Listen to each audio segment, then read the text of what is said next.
Fala, apaixonáticos, apaixonáticas e demais cinespectadores. Vocês gostam da franquia Transformers? Mesmo se não, fica aí que já já eu te falo sobre mais um filme dela. Meu nome é Pedro Santana e você está assistindo Abaixo da Crítica.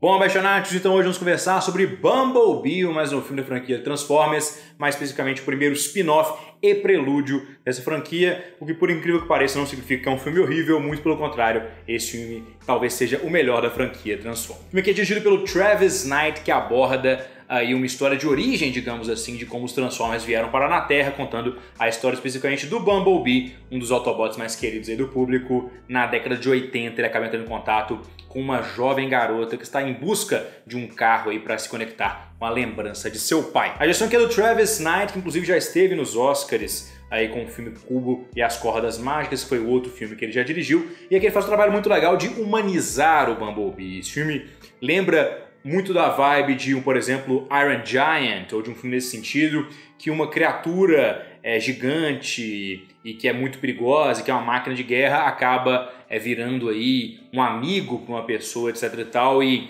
tendo um papel emocional surpreendente, digamos assim. É uma trope que é bastante até utilizada nos filmes de Hollywood, por exemplo, a gente vê isso em Big Hero 6, no filme Next, também da Netflix, Next Gen, acho que é Next Gen. Mas isso não atrapalha o filme de conseguir realmente expressar emoções genuínas através desse grande robô. É muito interessante também como o Travis consegue utilizar a sua câmera para dar a perspectiva do Bumblebee em primeira pessoa para humanizar o personagem. Então a gente tem várias tomadas que são diretamente da visão do Bumblebee, diretamente em plongé, né, o ângulo de cima para baixo, obviamente ele é um robô gigante olhando para humanos, e também temos muitas tomadas do estilo contra plongé, obviamente para te mostrar a escala e dimensão dos acontecimentos, especialmente aí dos Autobots e dos Decepticons. Então o trabalho de câmera nos ajuda tanto a se conectar com o Bumblebee e também com a personagem principal interpretada pelo Hailee Steinfeld, quanto mostrar o escopo aí dos robôs que estão sendo apresentados pela história. Um ponto visual aqui que não ficou tão legal, como geralmente não fica nos filmes do Transformers, é o ponto da ação. A gente continua tendo um pouco daquela várzea visual que o Michael Bay tanto adora, que a gente não consegue discernir muito bem onde os personagens estão, em qual time eles estão jogando, digamos assim, se eles são Autobots, se são Decepticons, o que está acontecendo ali na tela não é a coisa mais fácil de discernir do mundo, mas aqui é um pouquinho mais claro ainda do que o trabalho do Michael Bay, especialmente na questão da exploração geográfica dos espaços que estão sendo abordados pela ação, que no Michael Bay simplesmente não dá para saber em determinado momento qual personagem está, é impressionante. Então, em geral, uma direção competente aqui do Travis Knight, que dá uma humanizada no Bumblebee, uma humanizada nos Transformers e consegue ao mesmo tempo trazer uma ação que é um pouco mais visualmente clara do que nos filmes dos Transformers. Nas atuações, Hailee Steinfeld é de longe o destaque desse filme. Ela tem uma atuação genuinamente emocionante, assim, ela consegue de forma muito clara se conectar com o Bumblebee, também com a memória do seu pai, que é um ponto principal aqui no filme. Realmente o arco de personagem dela é muito interessante, como é que ela consegue superar os seus traumas do passado através de uma amizade externa com uma criatura que nem da Terra e é bem interessante como é que essa relação se constrói ao longo da narrativa. Eu acho que a Hailee Steinfeld consegue carregar ela de início ao fim, tanto em questão de verossimilhança, em questão de dramaticidade, em questão também de impacto e de intensidade. No roteiro, esse filme, como eu já disse, é uma tentativa um pouco mais sutil e suave de integrar aí os Transformers no mundo dos humanos, até porque a gente tem somente o Bumblebee como destaque e alguns Decepticons como vilões, então a gente não tem aquela várzea, digamos assim, aquele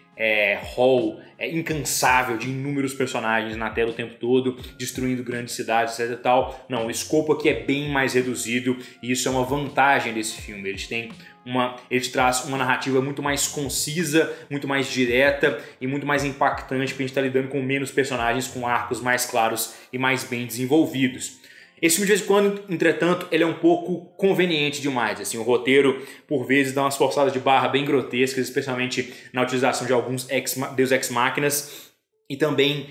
tem muitas situações que acabam perdendo um pouco da verossimilhança dentro do próprio universo estabelecido. O que é uma tarefa difícil, eu sei, de não realmente quebrar essa barreira, estando num filme que lida com robôs gigantes do espaço que estão fugindo de uma guerra em Cybertron, mas de qualquer forma o filme de vez em quando dá uma escorregada nesse sentido, na minha opinião. Outro ponto que eu acho que vale destacar é que a trilha sonora é super legal para você que é fã de anos 80 e como eu, tenho certeza que você vai gostar demais de obras aí de Duran Duran, coisa nesse sentido, realmente uma trilha sonora que eu achei que se encaixou bem com o filme e que foi muito bem escolhida, com essa vibe dos anos 80 que a gente tem tido nos últimos anos, aí vários filmes e séries dentro desse período histórico, então pelo menos a trilha sonora está garantida como boa. Então, em geral, Bumblebee é a iteração mais fofa da saga Transformers e traz personagens muito melhor desenvolvidos do que nos outros filmes, traz aí um protagonista interessante dentro do Bumblebee com um relacionamento bem legal com a personagem da Hailee Steinfeld, que é muito bem interpretada por essa atriz. Então o filme recebeu nota 7,5 em 10, é um dos melhores, se não o melhor filme